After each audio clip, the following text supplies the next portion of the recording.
Hi, I'm with MTV Cribs. What's up? Welcome. This is my crib. Check it out. Hey, Noah. Hey. Thank you so much for having me over. No problem.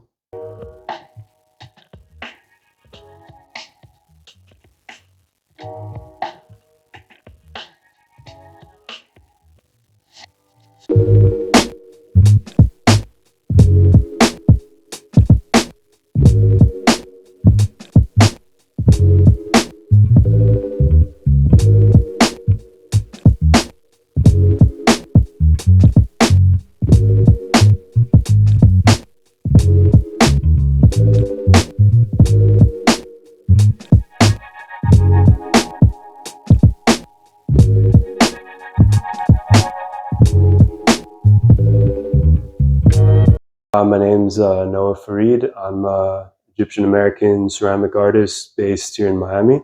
And welcome to my home and studio. Thank you so much for having me over, Noah. I have to mention, the first thing, this is a Purvis Young that you actually have in your space. Yeah, it is. How'd you get that? I was lucky enough to get it from my girlfriend's grandmother. She's always been back in the 80s, and she always worked with the arts and museums and nonprofits and stuff. And yeah, she acquired it, and she's had it for a while, and she gave it to us. It's beautiful. I know. I don't know if the camera would do it justice because of the reflection, but it is great. So you went to FIU, right? Yeah. Yeah, and New World. Yeah. New World is pretty competitive. How was that experience for you? It was great. I feel very lucky to have gone there. It was a great experience, and learned a lot from some great teachers. Oh. Yeah. Well, you're born and raised in Miami, but no. So I was actually born in Puerto Rico. I'm half Egyptian, half American, so I'm not ethnically Puerto Rican, but I've lived in Miami since I was 4 years old. Have you ever been to Egypt? No, not yet. Would you like to? Of course. Yeah. I really want to. I would love to see Cairo. Yeah. Yeah, it's beautiful. Mm-hmm. So this is your place, but it's full of art. Yeah. So is this this is actually my mom. It's watercolor. What? So she's an incredible watercolor artist. I honestly thought it was a photo. No. She's amazing. She's won a lot of awards. And what's your mom's name? Does she have an IG? Yeah, she does. Her name's Bonnie Wolski. It's maybe like Bonnie Wolski Art. I'm not sure. Oh my gosh! I honestly thought this was a photo. Yeah. No, she's. This is crazy. She's one of my favorite artists. My gosh. Right. I see over here. Yeah, this is Osamu Noguchi, one of my favorite sculptors, designers. This was, I think, in like 2003. He had a exhibition at the Smithsonian of his ceramics. Yeah. So, yeah, he's awesome. Awesome. Is this? No, that's a scratching post. That's really cute. It's a Noguchi scratching post that my cats. Are you serious? Yeah. No, it's just kind of Noguchi looking, but they don't use it at all, so it's super annoying. This is hysterical because it's very, very aesthetically it's the pleasing. Coolest, it's the that coolest, it could really pass for art. So fool me, guys. That's pretty funny. Where's your little kitty? Oh, he probably got scared and ran away. They're gone. Yeah. There's another one of my mom's watercolor collages. So. Oh gosh, yeah, I don't know if you guys will be able to really see it. Like,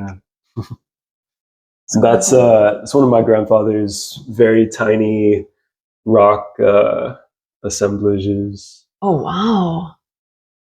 Look at that detail. Well, I mean, I guess you can see from the side. That's really cool. And you have, I see your pieces up there. Yeah. So those are mostly which is pretty cool. Is they're all the same glaze besides this one right here. Yeah. And it's my favorite glaze. It's called Shino. And what's so cool about it is how it, always can come out different. And yeah, it's great. They're so pretty. Something I love about your work, actually, it's the colors and the fact that they look so delicate and fragile. Thank you. I mean, ceramic is delicate and fragile, but just the form, the shape of them. Yeah, thank you. You cool fridge. You have all your photos. I love this. Yeah. That's really cool. All right, you want to show me your studio? Yeah, sure.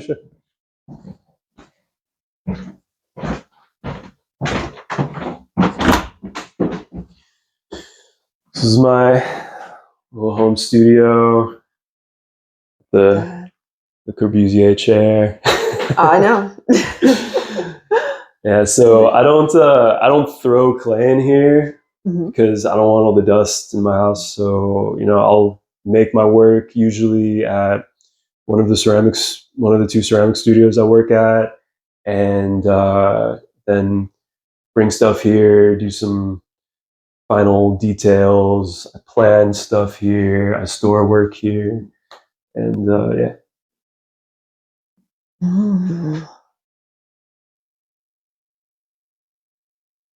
I love these. Are these unfinished?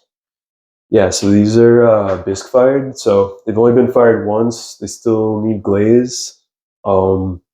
Actually, a lot of people say they like the work the most at that stage when it's really just unfired. And I kind of do also. You do? In a way, yeah. I love glaze, but it's just so like smooth and yeah. And these? Those are all test tiles. So this is kind of how you test out glazes. So I do a ton of glaze research. These are all glazes I, kind of came up with or manipulated. And yeah, I love really runny glazes. So that's really cool. Of one? Yeah. So what I love is, runny glazes and they'll pool and you get, all sorts of cool details and stuff, little white crystals. So, and they're all different. Yeah, they're all different, See, I don't know much about ceramics. Right. So what's pretty cool is, it's all chemistry. So you get the colors from different earth metals, like cobalt, chrome, copper. So yeah, you test different percentages of this and that, and you got to, test, and then you come up with some really cool results, and it's really exciting. Every time you open the kiln, it's like something. It's like Christmas morning. Yeah. So, well, it's great. How do you handle like something not going right in the kiln, or you just have to start over? That's how it usually is. That's how it usually is. Yeah. So I mean, ceramics is like it humbles you. Anyone who's like tried it for real will just tell you how hard it is. Yeah, you get used to failing, and it makes you stronger as a person. Yeah. But it's worth it in the end. Yeah, it's incredibly beautiful. So I'll also make these test bowls. So this will kind of show like how a glaze will like pool, in the middle. Yeah. So these are pretty helpful sometimes. Oh. How long does a project take for you from start to finish? Sometimes stuff sits for months. It really depends if I feel like finishing it or not. Yeah. Yeah. But yeah, I'll make something. It'll take, I don't know, like a few days to dry. Then it gets fired once. I glaze it, fire it again. Yeah. And trial and error, I guess there's a lot of that. No? Yeah, that's what I mean. It's like I'm kind of working on so many different things at the same time. So everything feels like I call everything a test, which, I've just accepted that everything is a test, and sometimes I'm happy with it. You know, like the more I do it, the more I'm happy with my finished pieces, and that feels great because for such a long time, like, and this is like, I'm sure every artist and just person can relate to like not being completely satisfied with your work. Yeah. But at a certain point, You kind of you have to are let happy go. with it. Yeah. Yeah, Yeah. no, or you're happy with it, you know, and it feels great. Well, can I ask you a few questions Yeah. about school and how was it always ceramics for you? Or did you ever wanted to experiment on other mediums or art forms? Um, no, so I started doing ceramics like around 5 years ago. I Mm-hmm. started throwing on the wheel like 4 years ago. And before that, I had done it, I had taken it once in high school, my senior year, and I actually didn't like it at all. I didn't care about it. I had like senioritis, you know, I would skip class and stuff. So So you took it in high school and you didn't like it. yeah, I didn't And care now look about at it. this. Probably, you know, like, and That is that's, so odd. Like well, I mean, that's the case with a lot of ceramic artists is that they discover it like later in life, yeah. you know? The, yeah, just like, uh, What was your major where? in school? Was it you? Yeah, so at FIU, in college, I was a graphic design major. You're a graphic Yeah, design. yeah, yeah. This is very different from graphic design. Do you find that like there's certain inspirations and elements that you could combine the two? Like, do you love design Yeah, I mean, I don't know. I've been told that it comes through in my work, and I a think it lot? does. Yeah. You know, like those fundamentals are just so important in like any type of art. You know, composition, color. Yeah. Uh, the thing about, you know, ceramics and sculpture, it just, when you make it 3D and then you have, you know, all this texture, it just it it opens up a whole new world, which could be overwhelming. Yeah. You know, kind of jealous of like painters because, you know, they do a painting and it's done immediately. You know, they don't Yeah. get to. There's not all these other factors like, you know, the kiln. You know, the the atmosphere in the kiln. You know, whether the kiln fired right, stuff. You know, stuff breaks. But So yeah, you be interested in dabbling in another art form? Like, would you want to paint as well? yeah, yeah, absolutely. I kind of plan on starting to paint simultaneously. Mm-hmm. Drawing, like, I all my life I would draw like crazy every day. Uh, you know, like once I started throwing on the wheel, I stopped doing that. I started to really focus on, you know, technique, and like I was teaching wheel classes. So everything else kind of like took a back seat. Mm-hmm. But I've started drawing a lot. It feels great, and I'm starting to you know, take my skills that I used to, type of art I used to make, and bring it into my work and just kind of uh, put all the pieces together. Incorporate that Yeah, way. So you teach, yeah, right? hmm Can you tell us a little bit about that and where you teach? yeah. I teach at two different ceramic studios. I teach at the Ceramic League of Miami and Hinga Clay Studio. Mm-hmm. So that's my main job, is just teaching wheel classes. How do you balance So like teaching and making your own work, or are the two kind of I guess it helps to teach it if you're doing yeah, it every day. I mean, I love teaching. I try to give myself time because you know, I need I need to make my work. You know, Yeah. and I would like to, slowly start teaching less, start, focusing more on myself and my practice. Yeah. But I love teaching. I love my students, and yeah. What do you love most about it? Just the students, or just watching them create something completely new? Because it must be It's really just hard if you've never yeah, done yeah, wheel yeah. I mean, before. at this point, I'm pretty good at teaching. Like getting people to getting down the basics of throwing on the wheel. Yeah.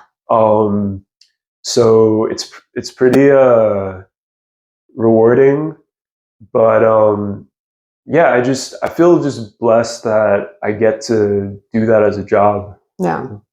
What's a typical day look like for you? Like when versus how do you balance working outside and then coming home, or do you Yeah, usually?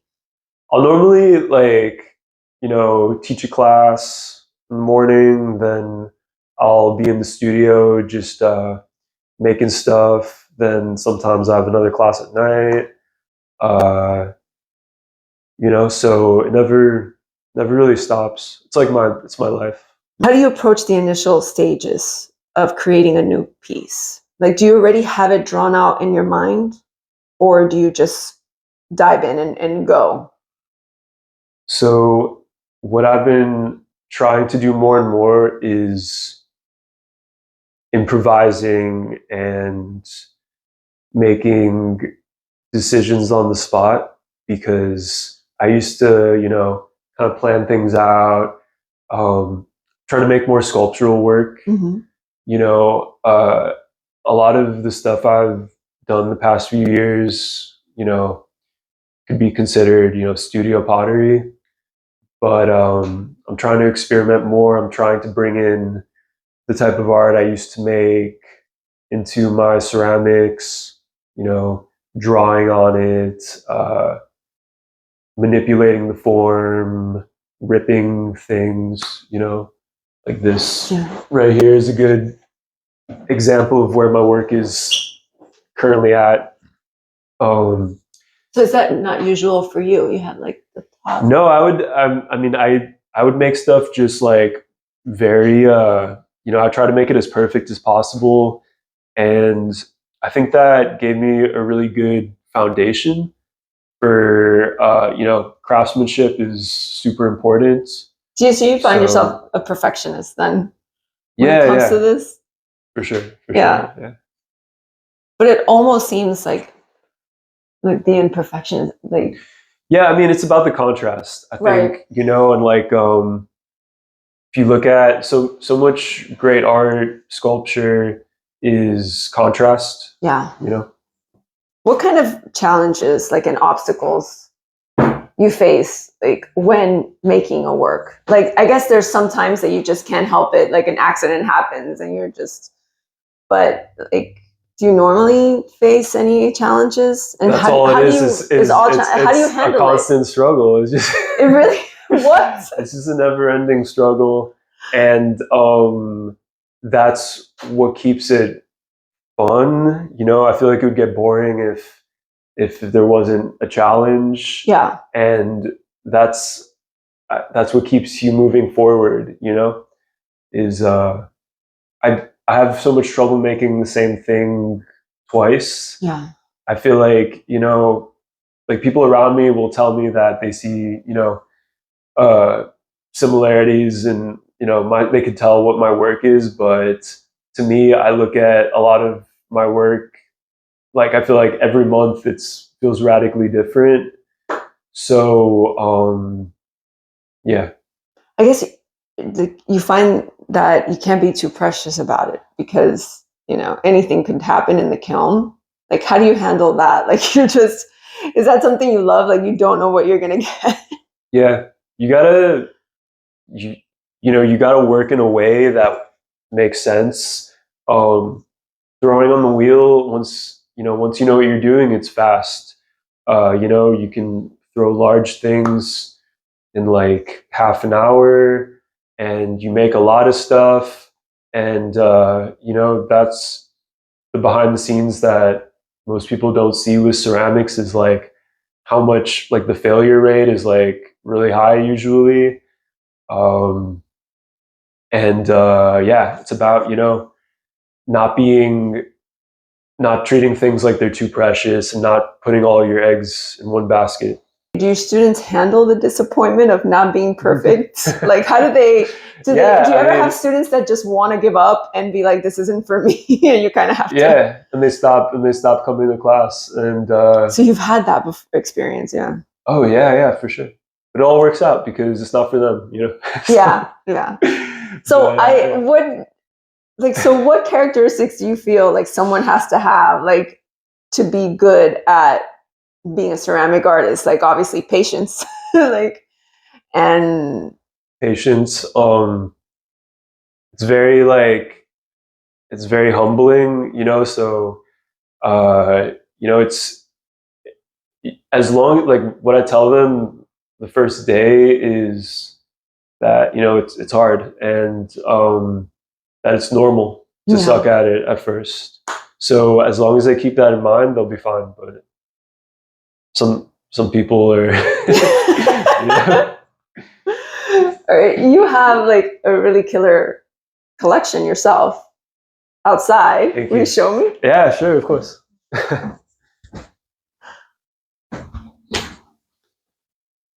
So I have a small Japanese ceramics collection.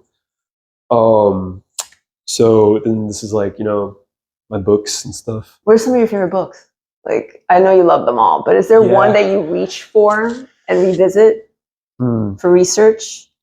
Well, one of my favorites, I have this book of Yoshi Owazu, who's probably my favorite Japanese graphic designer. This book is pretty rare.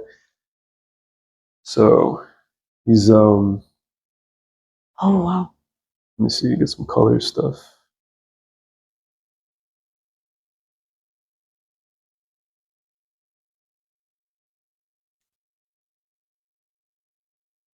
Yeah, so he's incredible because it's not what that's insane. When people think of graphic design, you know, they think of like very like, you know, geometric and stuff that's made on the computer, but him and Tadanori Yoku and some others in, like, I guess the 60s and 70s, like they, you know, this was what graphic design was, and, you know, people consider this like painting these days, and it does. Some of it almost looks like Miro, or like, yeah. So it's all, you know, it's all connected.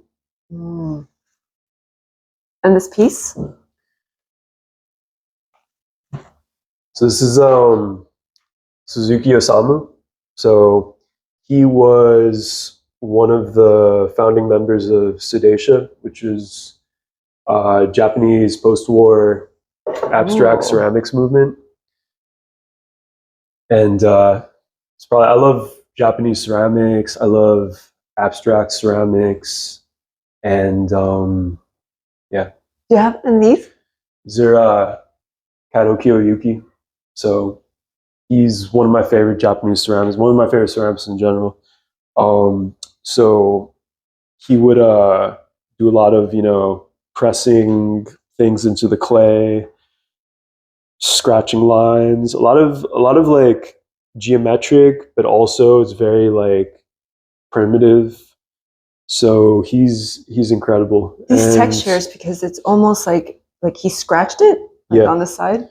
Yeah, he would, you know, jab like, I don't know, like pieces of wood and like little things into it. So that's like, but it almost forms like a design. Yeah. So, you know. And this one, looks very. It almost looks like a lettuce leaf or lettuce head. Yeah, this is Kempei Nakamura. So he was also a pretty well-known Japanese ceramicist, and this is hand built. You know, so it's made probably with like coils, and these are like slabs that are put on there. Yeah, and then it's an ash glaze. So this runny glaze is made with wood ash, or Whoa. potentially ash from like soybean or sunflower or something. So yeah, he's awesome. And these boxes? Yeah, so normally people would keep Japanese ceramics traditionally, like you keep it in a box. What's so cool is like every piece comes with a box that's like custom made for it to fit it, and it's signed on the outside. So usually people will keep them inside the boxes and take out the work to like show guests To show, and but stuff. usually it's not on display, like it's hidden. Traditionally, but I'm not Japanese, so I want to look at them and stuff, and yeah. Oh, But yeah, I love it. So. You have like a collection here of your these are yours too. These are some of my larger pieces, and insane. Look at, I mean, there's a lot of texture with your work, which is I love. They're delicate, but there's so much texture. So what's really cool is that these two are the same glaze. What? It's called Shino. So one of them, this one was fired in a soda kiln. Yeah. And this one was fired in a gas kiln. So, the atmosphere of the kiln will, affect the glaze. But why do they look so different? Because it's the same glaze, but they look like different in terms of the finish. Right. So this one was fired in a gas kiln. Mm-hmm. So gas kilns create like an atmosphere inside the kiln that's deprived of oxygen. So it'll bring, iron out of the clay body, and the clay will get dark. It'll get, cool atmospheric effects. So yeah. Whoa. And these, they look very shiny. Yeah. These are also fired in a gas kiln. What's pretty funny is that they're this red glaze that doesn't if the kiln gets doesn't get enough reduction, they won't turn red. So they're just white. So nobody would know that unless I told them. But they're supposed to be bright red. So just go with it, See, these I've seen on your site. Yeah. And these are just regular. Yeah, these were some.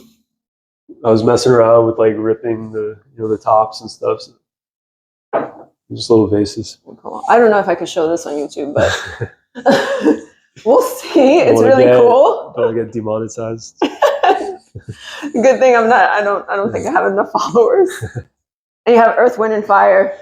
Yeah, this is really cool. This is like I mentioned before, Tadanori Yoku's another Japanese graphic designer, and yeah, like I was saying, I love graphic design that's doesn't seem like graphic design at first, really. Like right. No, it doesn't completely. Photo collage and the baby. It's very organic.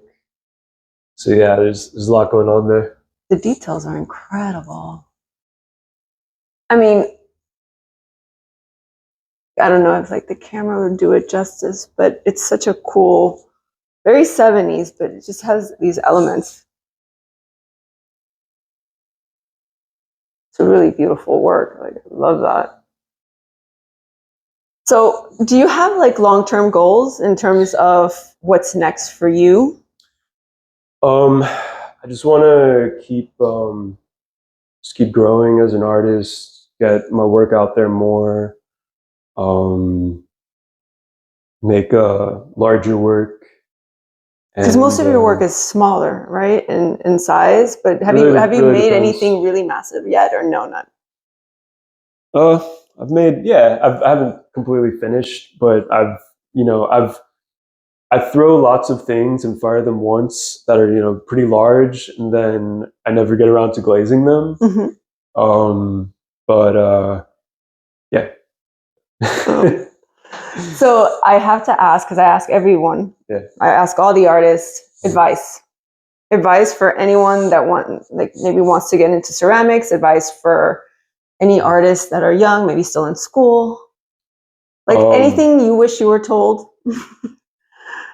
Yeah, well, First, well, what I wish I was told, you know, the importance of getting out there and don't spend all your time in the studio, you know, go to galleries, meet people.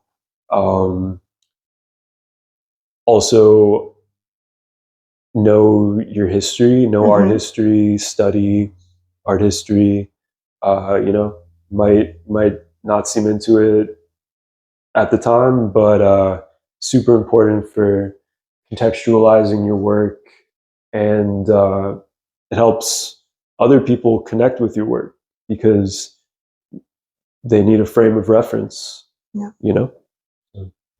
Well, Noah, thank you so much for allowing me into your home. This was incredible. I'm going to leave Noah's info down below. If you're interested in taking a class with him, or you just want to contact him, you're curious about his work, maybe you want to buy something, hint, hint, wink, wink, nudge, nudge, hit him up. I'll have his contact info down below. Thank you so much. Thank you. Bye.